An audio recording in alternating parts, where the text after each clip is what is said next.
Varun Nair needs no introduction. A veteran from Indian Army, transitioned to corporate world in 1999 when he joined Cambridge Technology Partners, a Boston-based consulting company as director of operations. He moved on to GE Genpact and over the next 14 years adopted multiple key roles as CIO of Europe, site leader Hungary, SVP and business leader IT services and supply chain services, SVP Operations Japan, and so on and so forth. Varun took on his next assignment as COO at Cypharnix, a Boston based global pharma co-vigilance company that was successfully scaled up and absorbed by Covance in 2018. Varun continues to consult the company and was their global head till November 22. An electronic engineer with a master's in computer science from IIT Kharagpur and an MBA, Varun has 45 years of operational excellence in synchronizing, stabilizing, and scaling businesses globally. A people's leader, an adventure enthusiast, a motivational speaker, he has successfully led diverse and large teams globally. Please welcome Varun Nair. Hi Varun, thank you आज आपने join किया हमें session के लिए। ये एक important session है हमारे जेसीओज एंड ओआर कम्युनिटी के लिए भी, और हम बताना चाहते हैं आपके माध्यम से कि कैसे एक्स सर्विसमैन के लिए कॉर्पोरेट में, प्राइवेट सेक्टर में किस तरह की अपॉर्चुनिटीज़, किस तरह की जॉब्स अवेलेबल हैं और वो किस तरह से खुद को प्रिपेयर कर सकते हैं। आप एक लिविंग लेजेंड हैं, जिस तरह से आपने अपना ट्रांजिशन मैनेज किया है और आप जिस जिस रोल्स में रहे हैं, तो हम आपसे सुनना चाहेंगे आपके जर्नी के बारे में और आपकी क्या एडवाइस रहेगी हमारे जेसीओज और ओआर सेक्शन के लिए, and how they can transition easily. तो सबसे पहले तो रश्मि जी, मैं आपको कॉन्ग्रेचुलेट करना चाहता हूँ, आपके और आपके कंप्लीट ग्रुप को, क्योंकि मैंने बहुत सारी ऑर्गेनाइजेशन ऐसे देखी हैं पर कलेक्टिवली जैसे आपने प्लेटफॉर्म बनाया है और जिस तरह से, जिस माध्यम से आपने एक्स सर्विसमैन को आप लेके आ रहे हैं, और सिर्फ वन साइडेड नहीं है, क्योंकि आप सबके कॉन्टैक्ट्स भी हैं कॉर्पोरेट में और कॉर्पोरेट्स को भी लेके आ रहे हैं, तो उस तरीके का आप एक प्लेटफॉर्म बना रहे हैं जिसमें सब लोग इकट्ठे होंगे, तो ये बहुत अच्छी बात है। और मैं समझता हूँ ये आपका ये ड्यूटी है भाई। आप भी फौजी ही हैं, फौजी की डॉटर हैं, इसी तरह हम भी हैं और हम भी फौज में थे 20 साल। तो बहुत बहुत मुबारक, ये बहुत अच्छी चीज है और बाकी सबके लिए यही मैं चाहता हूँ। सबसे पहले ये दूसरी बात है कि अब सब लोग आ गए हैं ना इधर, ये भी एक माइलस्टोन है आप सबका, क्योंकि आप चाहते हैं कि कुछ हो सकता है इसमें से कुछ बने, कोई कोई जॉब निकल आए कुछ। पर मेरा ये हमेशा ये कहना है कि सिर्फ जॉब निकलने के लिए फिर तो कोई भी जॉब है ठीक है, पर आप स्पेशल हैं। आपने जो फौज में काम किया है वो स्पेशल काम किया, 10 साल किया, चाहे आपने गनर थे, ड्राइवर थे, ऑपरेटर थे, लाइंसमैन थे, जो भी थे आप, राइट, बहुत बढ़िया काम किया और उसके बाद आपने इतना कुछ सीखा है, आदमी बना दिया ना फौज ने, बनाते हैं, हमको भी बनाया है, हम भी कौन से वहां पे थे, तो तीसरे का तो कोई भी नहीं है ना। तो मैं 20 साल में जब मैंने फौज छोड़ी तो उस टाइम पे ठीक है एक्सपोजर बहुत था, पर मैंने बहुत मेहनत करी कॉर्पोरेट लाइफ में जाने की। तो मैं ये नहीं कह रहा हूं कि आप लोग 3 साल मेरी तरह एमबीए करो, एमटेक करो, ये करो वो करो, तब जाके कुछ ना कुछ होगा, नहीं तो भूल जाओ, ऐसा नहीं है। पर छोटे छोटे आजकल तो छोटे छोटे कोर्सेज हैं, आप पहले ये मन बनाओ कि आपने करना क्या है। सबसे मुश्किल काम ये है कि ये नहीं कि मेरे को कोई भी जॉब दे दो, सर जॉब दे दो, वैसे पेंशन आ रही है, थोड़ी सी और जॉब चाहिए, बस हो जाएगा सब कुछ गुजारा। नहीं, वो पैशन चाहिए कि मैं ये करूंगा और मैं ये बनूंगा। मेरे को मालूम है मेरी रेजिमेंट में, 71 आर्मर रेजिमेंट में, हमारे पास जो जवान है वो लॉयर है, अभी लॉयर है, वहां पे प्रैक्टिस करता है हाई कोर्ट में, साउथ इंडिया में। मैं डिटेल्स नाम वगैरह नहीं बताता, बट ये कैसे होता है जब तुम्हारे में वो जागृति है कि मैं कुछ अभी लाइफ मेरी खत्म नहीं हुई है, मैं पेंशनर बन गया हूँ, इसका ये मतलब नहीं कि मैं तो पेंशनर पिछले 24 साल से हूँ फिर तो वो काम वो ठीक है, वो सब ठीक है। और फौज के जो कनेक्ट है वो तो नहीं छोड़ सकते ना। जो आप जिस रेजिमेंट से आए हो वो तो बड़ा खाना अभी भी हम जाते हैं करने, और खूब मजा करते हैं, रेजिंग डे में जाते हैं, सब लोग करते हैं, तो वो सब ठीक है। लेकिन अगर आपने एक एक लाइन पकड़नी है, पहले तो ये सोचो कि आपको क्या करना है, आपने अपनी किस चीज में आप माहिर हैं, और उस चीज में आप जाओ, उस चीज को पढ़ो, फिर उसको स्टडी करो, उसको उसके लिए कोर्स करो, उसके लिए लोगों से पूछो, दूसरे अफसर आपके हैं, दूसरे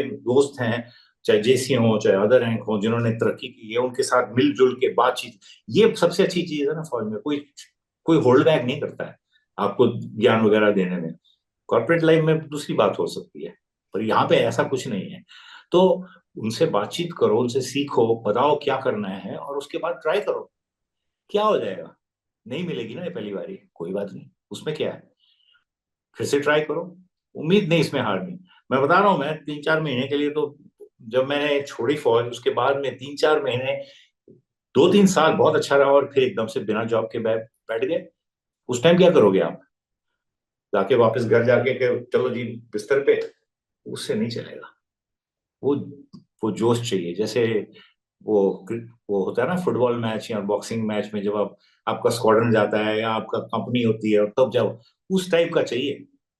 फिर आपका देखना कैसे आप बिल्कुल तब्दीली आएगी, क्योंकि जो कि आपने जो सीखा है ना, आपने डिसिप्लिन सीखा है, आपने इंटेग्रिटी सीखी है, मतलब किसी से गलत काम नहीं करना है, ठीक है, स्पिरिट है आप में, आपको मालूम है क्या मतलब बनता है, सबको टीम वर्क में क्या होना चाहिए। ये सारी चीजें तो लोगों को कॉर्पोरेट में बहुत टाइम लगता है सीखने में, समझने में, आपको तो मालूम ही है।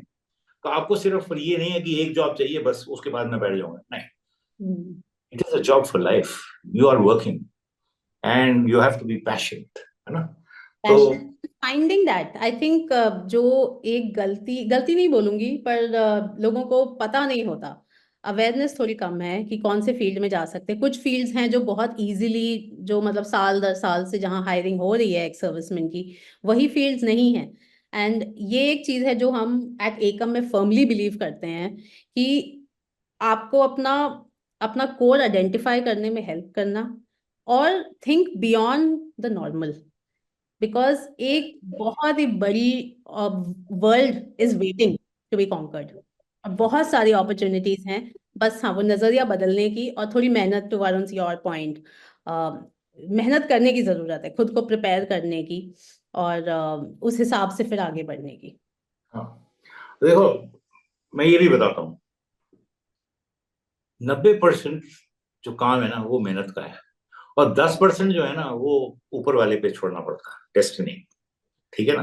तो हर चीज काम नहीं होगी, हर इंटरव्यू आपका सक्सेसफुल नहीं होगा, कोई बात नहीं, तू नहीं कोई और सही, दूसरा जॉब आएगा, कुछ और होगा। तो उस तरीके से अपना हिम्मत नहीं छोड़नी है, राइट। और प्रिपेयर करना है कि क्या हुआ, जैसे हम डीब्रीफ नहीं करते कोई भी ट्रेनिंग के बाद, मिशन के बाद में, उसी तरह अपने आप को डीब्रीफ डीब्रीफ करो कि भैया ये चीजें मेरी थोड़ी मेरी वीक है, मेरा कम्युनिकेशन इतना अच्छा नहीं है, मेरा ये ठीक नहीं है, राइट। तो वो सब आप लोगों को समझना है कि इस जॉब में क्या क्या चीजें एसेंशियल हैं, और वो आपको पकड़नी है, हम्म। और उसके बारे में सीखना है, और फिर उसके बाद में कोशिश करो। और ये तो बहुत अच्छा है जैसे आप एकम में कर रहे हैं, कि आप कॉर्पोरेट, अब कॉर्पोरेट साइड को देखो, छोड़ो, अच्छा ये साइड तो हम सबको मालूम ही है, आप कॉर्पोरेट साइड देखो, जिस तरह से मैं 24 साल उधर रहा हूँ, अलग अलग पोजीशन में, अलग अलग जगह पे वगैरह, जापान में भी था, यूरोप में भी था, सब कुछ हो गया, देख लिया, कर लिया। तो उस साइड में क्या होता है, उस साइड में ये होता है कि हमको तो अच्छे लोग चाहिए, अच्छे लोग नहीं मिल रहे हैं। There is always place for a good person, ठीक है। और हमेशा वो कहते हैं कि there is always place on the top. क्यों प्लेस ऑन द टॉप, क्यों, अच्छा आदमी चाहिए, अच्छा बंदा चाहिए जो काम कर सके, राइट। रिक्वायरमेंट बहुत है। आप मान लो हॉस्पिटैलिटी बिजनेस ले लो, हम्म। उनकी जो लोग जैसे टर्नओवर उसको कहते हैं, जो लोग छोड़ देते हैं फौज में, तो एक बार आ गए तो छोड़ोगे तभी, जब जब छोड़ा जाएगा, राइट। या कभी कभी ऐसे भी निकल सकते हैं, बट वैसे तो इसमें जो छोड़ रहे हैं, मतलब आप समझ लो कि आपकी एक पलटन है, आधी पलटन तो चली गई, हर साल बदलती गई, क्योंकि सब लोग दूसरा अपॉर्चुनिटी ले लिया, किसी ने कुछ और ले लिया, ये वो।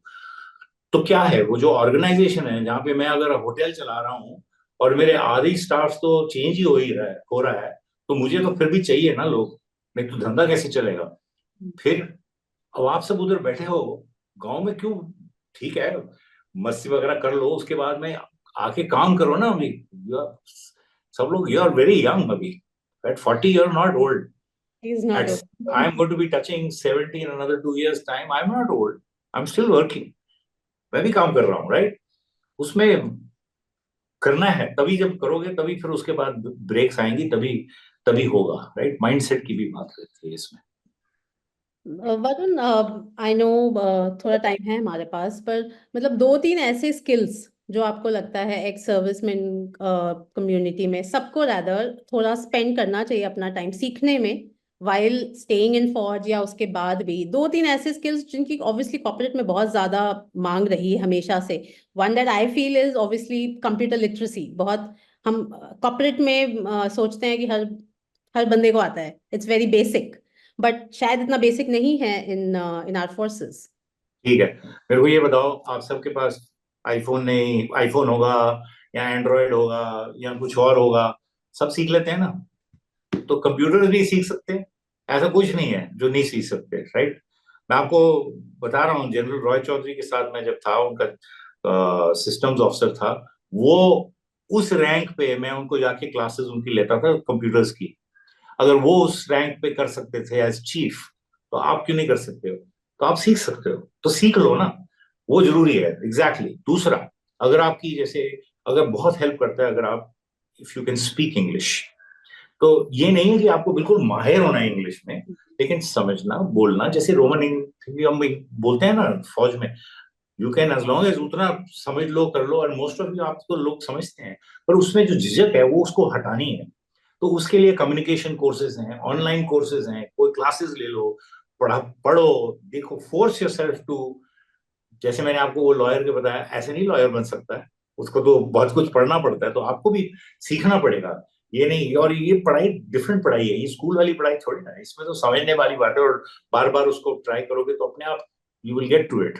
एंड डोंट वरी, कोई हंसेगा तो हंसने, तो उससे क्या फर्क पड़ता है? आप अपना कोशिश करो, कोशिश में रहो, ब्रेक मिलेगा। Good point. Definitely I think बहुत बहुत helpful Varun for this conversation, and I am sure काफी लोगों को ये बहुत ही ज्यादा मोटिवेट करेगा अपने पूरे करियर ट्रेजेक्टरी को एक दूसरे नजरिए से देखने के लिए। हाँ, एक चीज बताऊंगा और, हाँ जी। हाँ जी। क्योंकि मैं भूल गया, और वो ये है कि देखो भाई, जब आप फौज में हो, फिर आप बने, एनसीओ बने, फिर उसके बाद जेसीओ, फिर सूबेदार मेजर भी बने, ऑनरी कैप्टन भी बने, सब अफसर भी बने, और हमेशा लोग जो आपके नीचे हैं वो सुनते हैं, क्योंकि वो पूरा दामोदर ही उसी पे है। हम्म। कॉर्पोरेट लाइफ में ऐसा नहीं है, आपको कन्विंस करना पड़ेगा कि जो आप बोल रहे हो सही बोल रहे हो, तभी वो सुनेंगे, नहीं तो नहीं सुनेंगे। तो जो आपका एटीट्यूड है ना कि भाई मैं तो इतने साल साल एक्सपीरियंस है, तो ये बच्चा क्या मेरे को समझा रहा है, वो बच्चे ने ज्यादा पढ़ाई करी है, वो तुमसे अच्छा हो सकता है और तुम्हारे ऊपर भी आ सकता है। तो वो एटीट्यूड नहीं रखना है कि मैं फौजी और रिजिड हूं, मैं हर चीज को समझ सकता हूँ, हर रुख को समझ सकता हूँ, वो बहुत जरूरी है। तो ये अपना एटीट्यूड, अच्छा एटीट्यूड रखो। कोई फर्क नहीं पड़ता अगर मैं किसी से सीख रहा हूँ जो बहुत जूनियर है मेरे से, वो भी मेरे से सीखेंगे कि किस तरह से कुछ कर, क्योंकि हर एक आदमी कुछ ना कुछ तो लेके आता है ना टेबल के ऊपर। तो उस तरह से है, और इसमें ये नहीं है कि अरे यार ये बच्चा क्या मेरे को सिखाएगा, ये तो मुझे आता है, ऐसे। वो एटीट्यूड से फिर आदमी को मुश्किल पड़ती है आगे आगे जाते जाते, क्योंकि इसमें बहुत टीम वर्क का भी बहुत बहुत मायना रखता है कि आप बाकी लोगों के साथ कैसे बर्ताव आपस में काटते हो। तो वो आपकी रेपुटेशन जो है वो तब शुरू हो जाती है जैसे ही आप कॉर्पोरेट लाइफ में आ जाते हो। और कई कितने लोग हैं जो बहुत बहुत बढ़िया करते हैं इसी के, क्योंकि एटीट्यूड पॉजिटिव है, बी पॉजिटिव। सबसे इम्पोर्टेंट चीज एटीट्यूड ही है। अगर आपका पॉजिटिव एटीट्यूड है, ओपन है, आप फीडबैक के लिए ओपन रहिए। आपको अगर कोई कई बारी शायद कोई कुछ गलत तरीके से भी बोल दे, पर आप अपना आपा ना खोएं, खुद को as a soldier and with all the dignity that you have वैसे रखें। सो आई एम श्योर आज के बच्चे भी कुछ सीख के ही जाएंगे। बिल्कुल, बिल्कुल। So good luck, and I hope आप सबको ब्रेक्स मिले through Ekam and there platform. And अगर कोई सवाल जवाब हो तो आप जरूर अपने, आई एम श्योर आपके साइट पे होंगे, तो सवाल जवाब उधर से पूछिए कि किस तरह से करें, क्या करें। और कोशिश तो करो, नहीं कोशिश करोगे तो फिर वहीं रहेगी। कहते हैं ना, वो जो किश्तियां हैं वो नदी के या समुद्र में जाने के लिए होती हैं, साइड में नहीं। तो सिर्फ बैठ के नहीं होगा, थोड़ा हिलना पड़ेगा, डिस्कम्फर्ट होगा, और फिर बहुत तरक्की होगी, आपको भी अच्छी लगेगा, और आपके बच्चों को भी, और सबको, हमको भी। ठीक है। हमको भी बहुत अच्छा लगेगा। I think that's our mission, और इसीलिए हम सब समर्पित हैं to this whole community. And thank you so much Varun, अपने सारे इनसाइट्स शेयर करने के लिए। आई एम श्योर ये काफी लोगों को बहुत हेल्पफुल रहेगा।